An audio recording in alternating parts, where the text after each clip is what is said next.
Well, people get in here, who knows? I forgot to schedule this earlier, so it might just be a couple of us, which is totally fine. Today I'm gonna watch the America's Next Top Model documentary, which I'm very excited about. But I was gonna try and do it. I was gonna try and like watch it while looking at this, but then I felt like you would be able to hear it at the same time, which feels a little insane. So I might just like talk for a little bit here and then jump into a group chat. And then we can like, if y'all are watch it with me, we can just like chat about it at the same time. I figured I would update you on what has been going on, which I know I wrote on Friday about starting Lexapro. And it was my first week of Lexapro.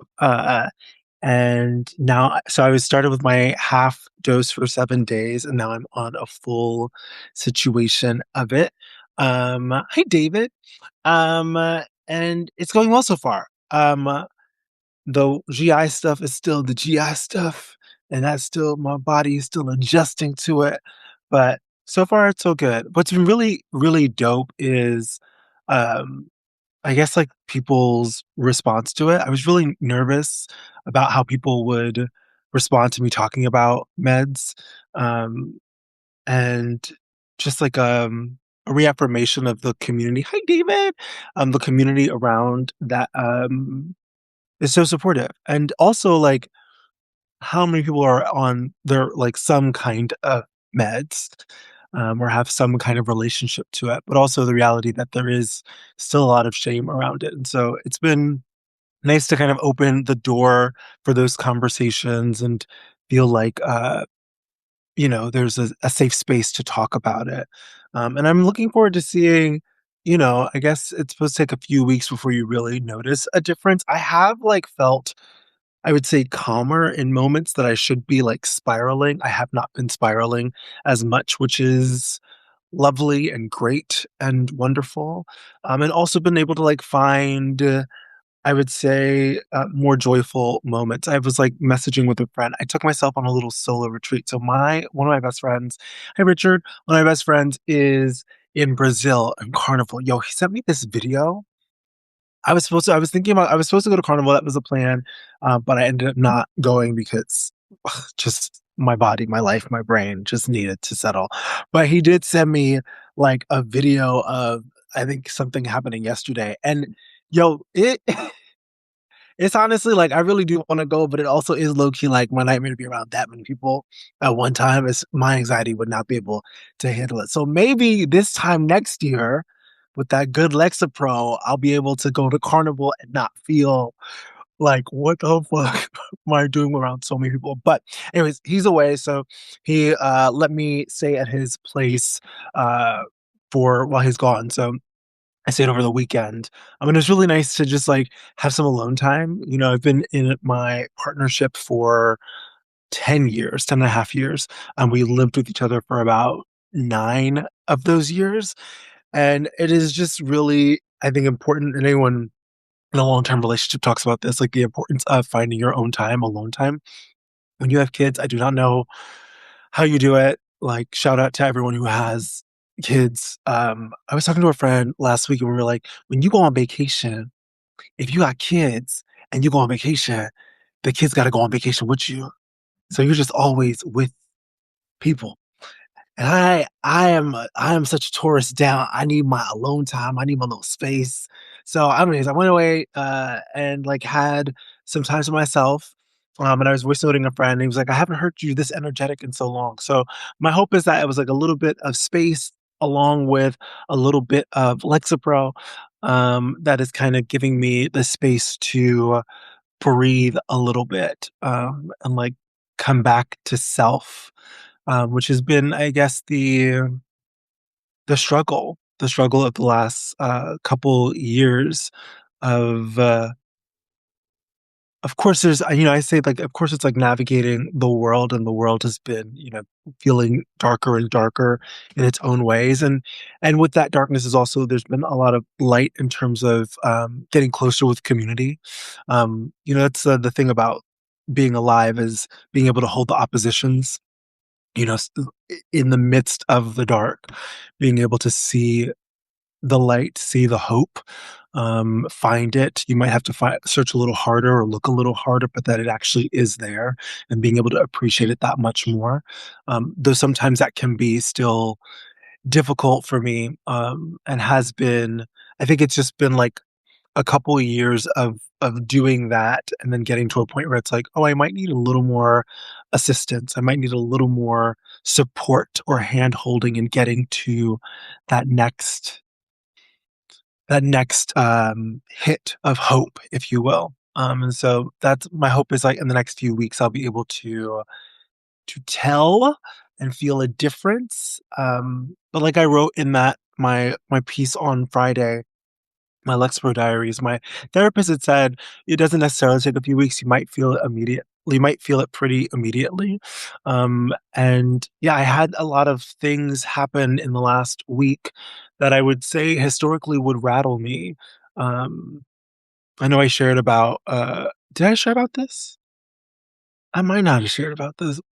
No, I probably didn't. But like, just some stuff happened within my agency where an agent left, and then something's happened in my network where, like, the marketing people were, left, and so just, like, losing key members from my team, like, on the same day, it was, like, 3 people on the same day, would have historically made me stressed, understandably, but I was kind of able to see, okay, perhaps, year of the snake coming to an end, things are shedding, perhaps, there's a reason for these people, leaving at this time, and that's okay, and they will be replaced with other people and probably better people that are aligned or people that are more aligned with me in this era of my life, and so maybe I don't need to freak out. I also, I say this all the time to y'all and to people, but like the evidence of your life proves that you get through things time and time again.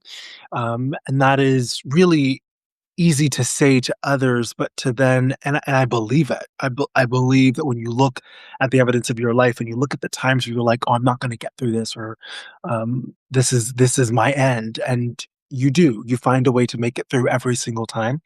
But when you're in it, when you're like in the, let's just call it the dark night of the soul, or that dark alleyway, life's alleyway, it's sometimes hard to remember, and just, like, trying to remember other times that I felt like, um, uncertain, or I felt like, this is it." Um and I got through, and I got through, and I will continue to get through because that is life. Life is a cycle of dark and light, dark and light. And so when you are in the forest, sometimes you just have to be there and not try to rush out of it. And just like let yourself camp out in that forest, in that dark forest. And, you know, for me, it's a lot of spirituality leaning on,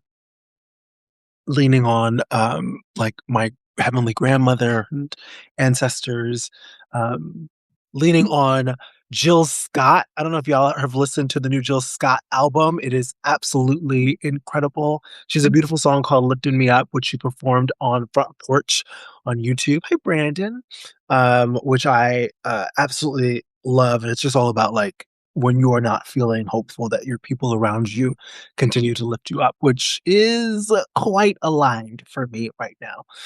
Anyways, you camp in your forest and you camp in that dark alleyway and you find the things that kind of bring you back to life. And sometimes it's stillness. Sometimes I think what I'm learning is it's quiet. That my desire is to have all the answers. My desire is to um, yeah, my safety, and I'm tell me if you relate, but my safety comes from, um, being 10 steps ahead of myself, being overly prepared, knowing what is coming. It's why, like, I hate a horror movie, or, even like when even like a I was watching Industry last night, and there was a moment where it got a little tense, and I was like, "Okay, let me scroll forward because I wanna know what's coming, because 'cause I'm trying to, like, regulate my system." So that is a natural thing for me. There's a natural anxiety in which I'm always trying to over prepare for, but then as life will remind you, there are just things you can't prepare for, that you things you can't prepare for, but that you are already prepared for. And what I guess I mean by that is that it's a sometimes they say this in Christian religion, which I like kind of zoom out outside of religion, but like that God will never give you more than you can handle.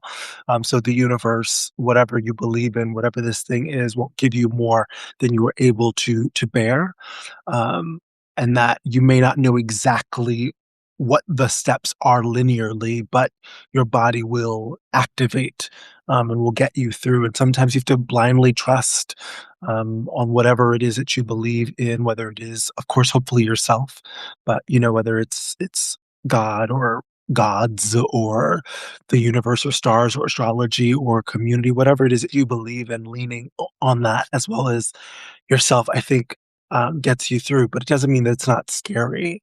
Um, it's not scary to like, take a step and not see the net, or to try and walk on water and be like, what is, are there rocks to hold me? Um, it's still I still acknowledge that it is a every single time. Um, though it maybe gets easier because you have enough evidence to go, "Oh, I do get through this," but it's still like stepping on stage, right? Like, I still get nervous stepping on stage for the first time. I know how to be on stage. I know how to perform, even if I know my lines well and I trust the tech. There's that moment before you walk out where you're like, and I'll sit backstage and I'll do my inhale and exhale and I'll hear the audience, but I'll be backstage with the stage manager doing my last minute, breathing, to just allow me to show up the way I need to show up. And that's probably what, as I'm saying that, that's like the advice I probably need to take for myself in this moment in time. Is I don't have to know how everything is going to play out, but I can just breathe through it. Yeah. Yeah. It's interesting to be in a time of life where, and to be in this space, I'm so used to being, I don't wanna say an authority at all, but, like, in a position of teaching, right? Like, I think I'm used to being, again, coming prepared and being like, "Oh, this is what we're gonna talk about, and this is what I've learned, and here's how I wanna share this." And then to be in this personal space where I'm like, um I really don't know what is happening. I know something is happening. I know that it will be fine, but I don't know how to fully articulate it all. I don't know how to fully process it all. I don't even know how to fully share it all. Um, but I'm going to show up anyway. uh, is is new, and there's discomfort in it. I mean, like I said in that Lexapro, essay, I don't tend to share things that aren't fully processed, but something about this particular thing made me feel like, "Hi, Kaylin," made me feel like, it was important to share while I'm going through it, um, even if it's just, like, for my own record, because I do think that there's a tendency for people to polish things. Of course, we're in the age of social media and everything looks curated and beautiful, and so when you're watching that or when you're scrolling through that, it can feel like, "Oh my god, everybody has their shit figured out except for me." And what I've learned even just in my sharing is that like, "Oh, everyone's figuring their shit out." We're just, I don't wanna say, I mean, sometimes we're performing, but, in some ways we're just presenting. It's not even a performance. It's just like presenting something, um, that we feel represents us, or how we wanna be perceived. And so to present this thing, which is a space of I don't know, and I'm figuring it out, and it's, sometimes it's sad, and sometimes it's angry, and sometimes it's despondent, and sometimes it's fine. Like, to be in that is it's uncomfortable, but I think it's important because I think that this whole work, hi Greg, for me, whether it's here on Substack or the podcast or books, is to make people feel less alone in the way that I always want to feel less alone on this life journey. We're all having this human experience, and there are really, big, I would call them checkpoints, or societal scripts that we are told that we need to follow. And if we don't follow them, then or we don't feel like we fit into it, we can start to question our validity and our worth. And we can start to question if we belong or um, if we're doing something wrong. Like our first instinct is not to question the system, but to question ourselves. Hi, Michael. And so I think there is something about us sharing our literally our messy, our messy moments and our messy reckonings, so that other people can feel like, oh, okay, it's okay for me to be questioning in this way, or it's okay for me to not have all the answers about this, or it's okay for me to not feel good about this thing, or to feel great about this thing. Um, yeah, community, not feeling alone, and not building community off of presentation, that it doesn't always have to look good. It doesn't always have to look I think that I'm and ooh, let's do it. Let's go. I always wanna be in joy, and that's where my baseline is, and I always wanna make people laugh, and I wanna make people feel all those things. I think that's beautiful and wonderful, and it's still my intention always. Uh, but I think it's also important to let people see when those things aren't as readily available. So I'm grateful to all of you for giving me this space to do that and for allowing me to be a full human, and not just an idea of a human. Um, I'm really looking forward to, in a little bit, jumping on to watching the America's Next Top Model documentary. I've been watching as many clips as I can get my hands on because I feel like, I've also, by the way, did you hear that there's a new season of Top Model coming? I'm like, is this really just a setup for a comeback?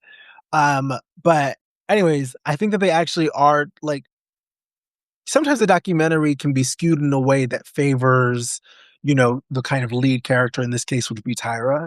But it seems like they're talking to everybody and everybody's just talking how they want. And not trying to protect her. Which will be interesting. And I wonder how we will feel about her at the end of it.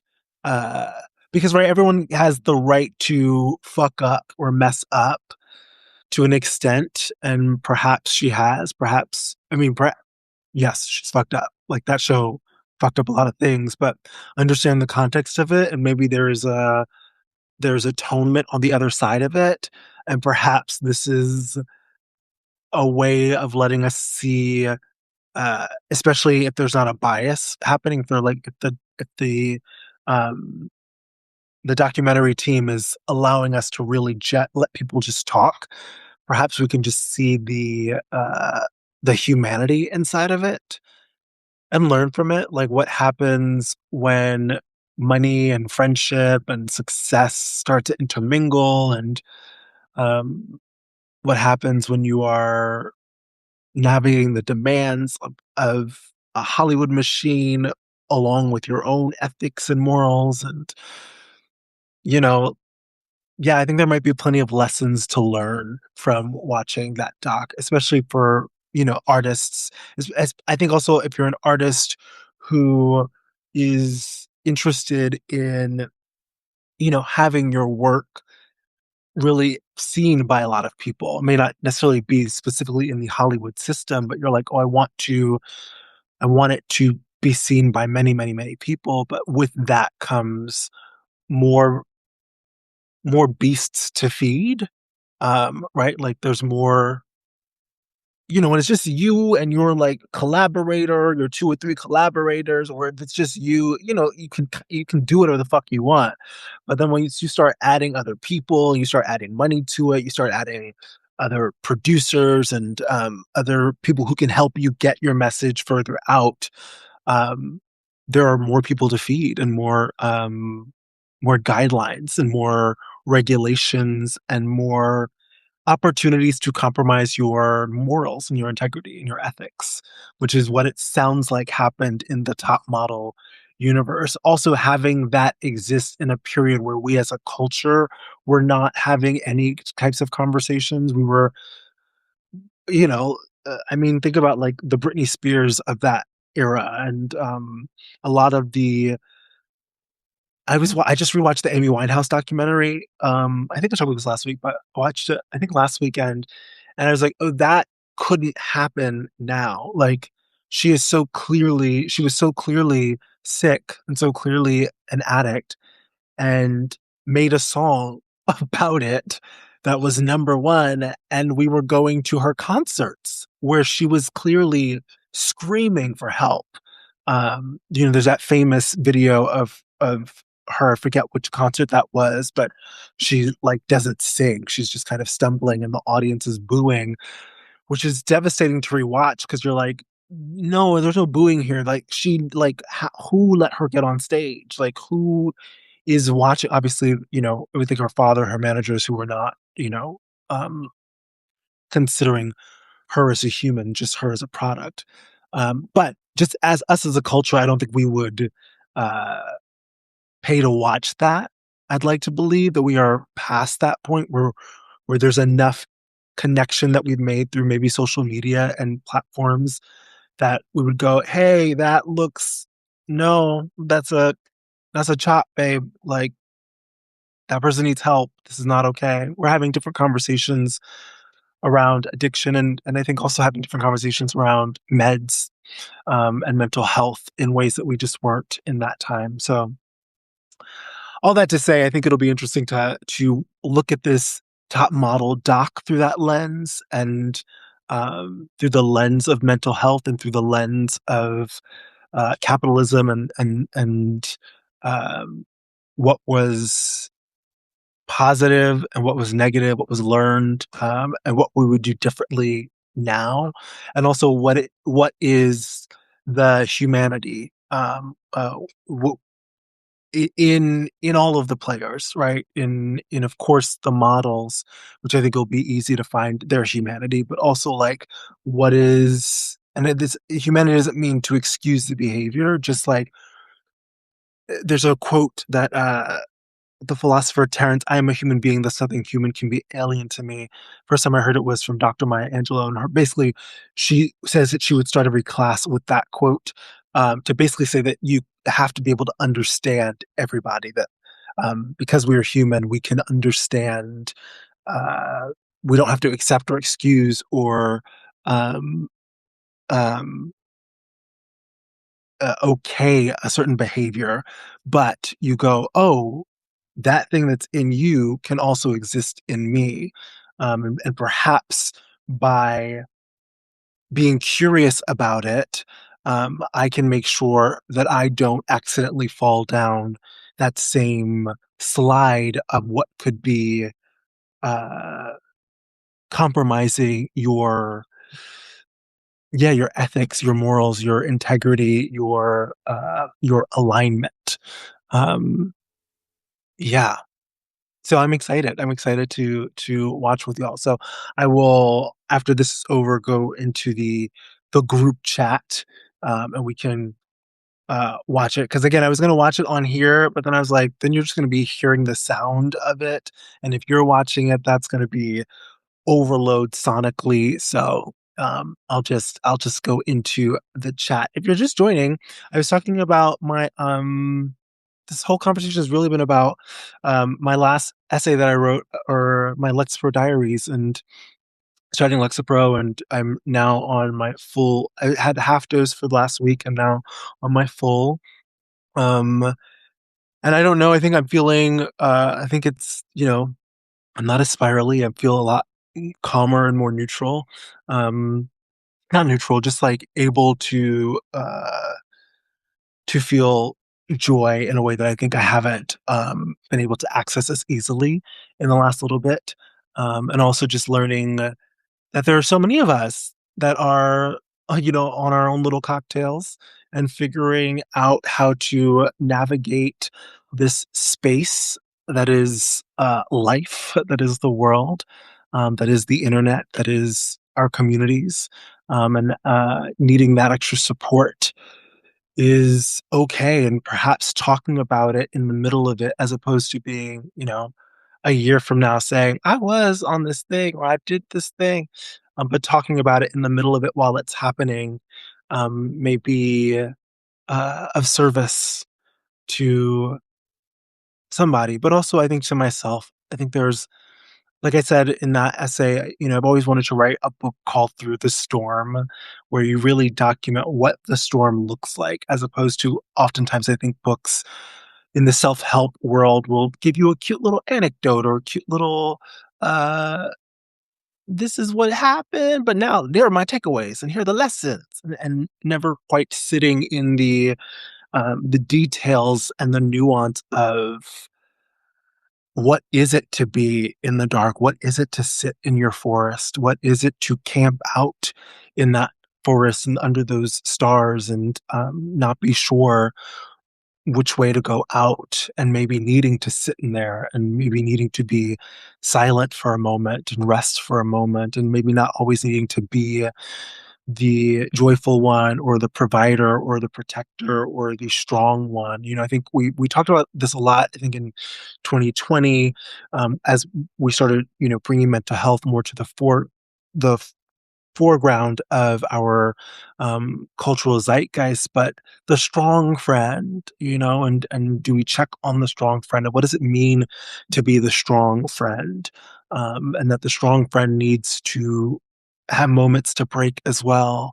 That the strong friend needs to lean as well. So the strong people who find themselves always keeping things together, always, having things organized and keeping things aligned.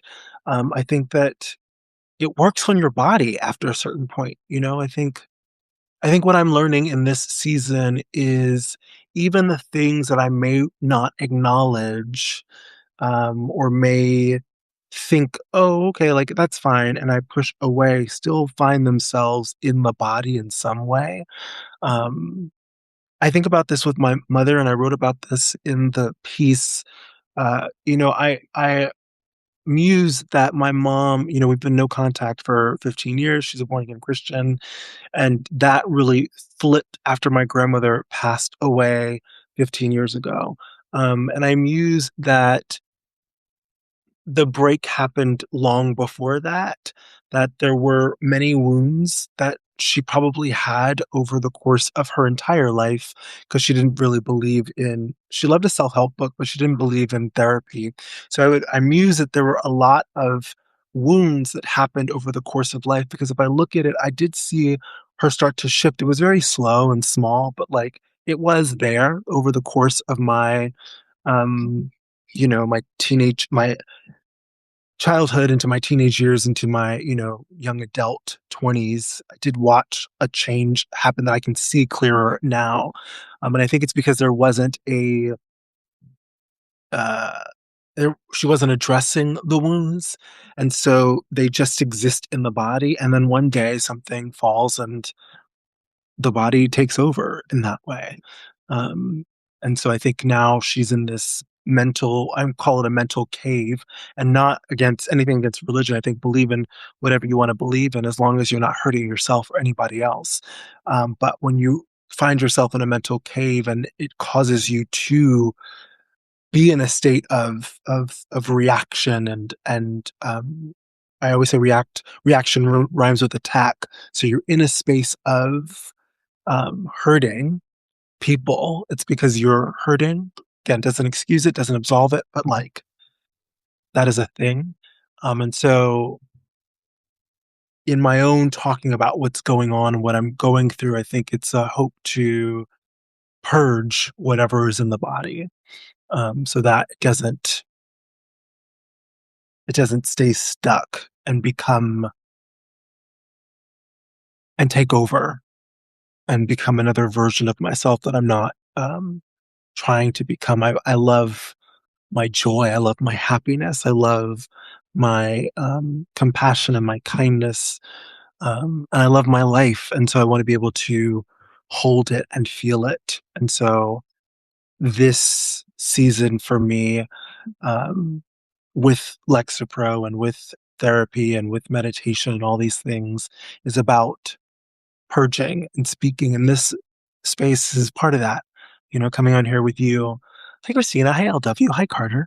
Coming on here with you and speaking and sharing is also part of that purge and not needing to be perfect, not needing to present or perform, but just kind of be.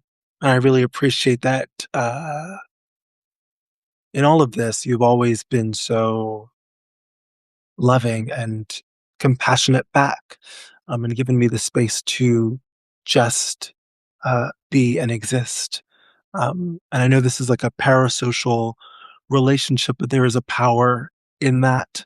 Um, I think about like, you know, pre-social, and people having these feelings and not having a place to talk about it, not having a space to express it, not having access to other people who can say me too, or like I'm going through that as well, or I know exactly what that is and you'll be fine.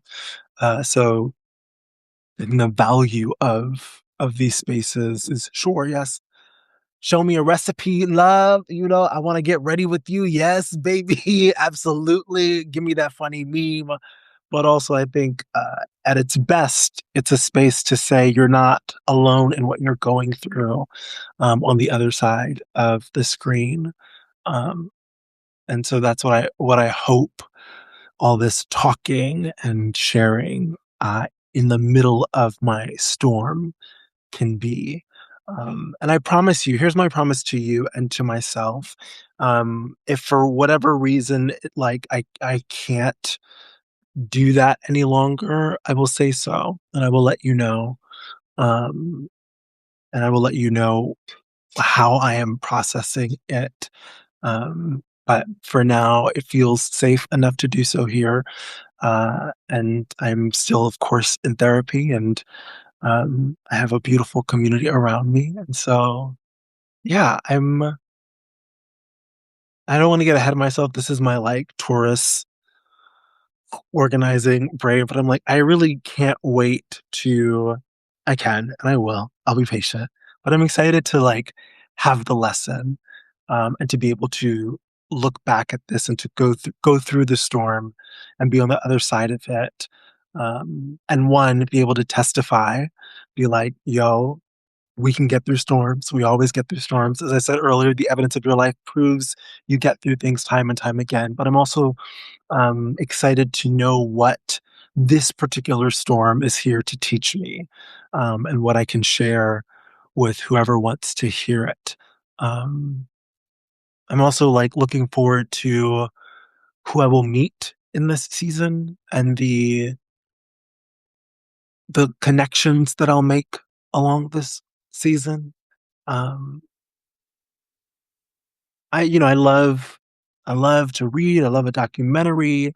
Um, but there's nothing like conversation, like talking to other people about their lived experiences. It's why I think I'm obsessed with like my favorite books are usually a memoir, or an autobiography. I love to hear people talk about or write about or read about their lived experience. And so I'm looking forward to the conversations I'll get to have with people during this season.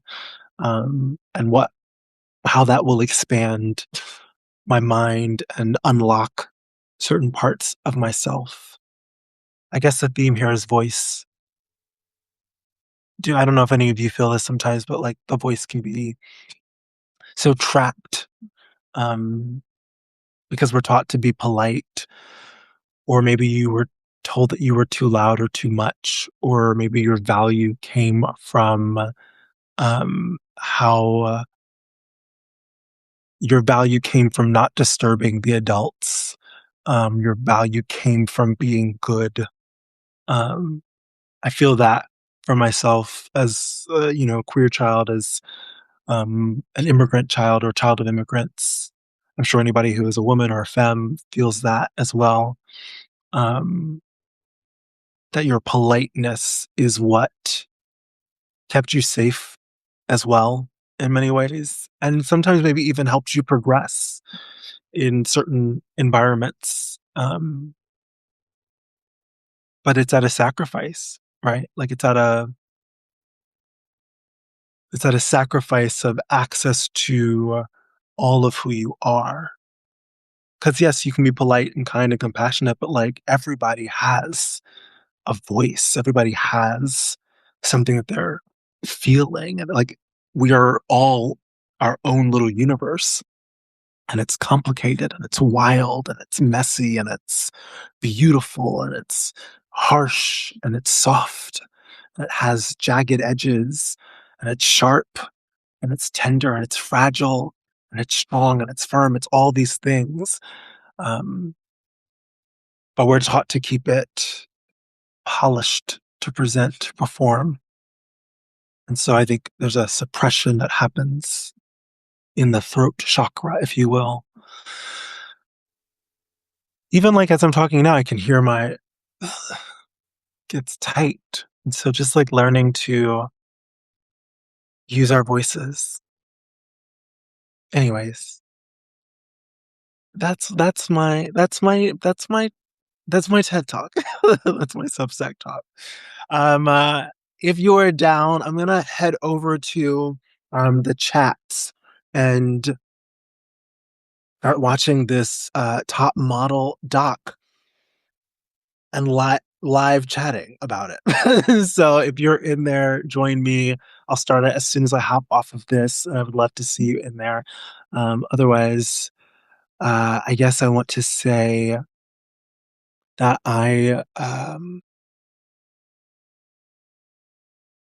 yeah, I love you and I appreciate you and I'm grateful for you and to you.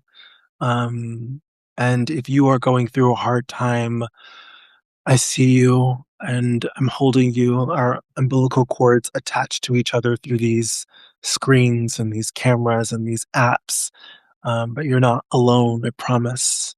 I promise you're not alone at all.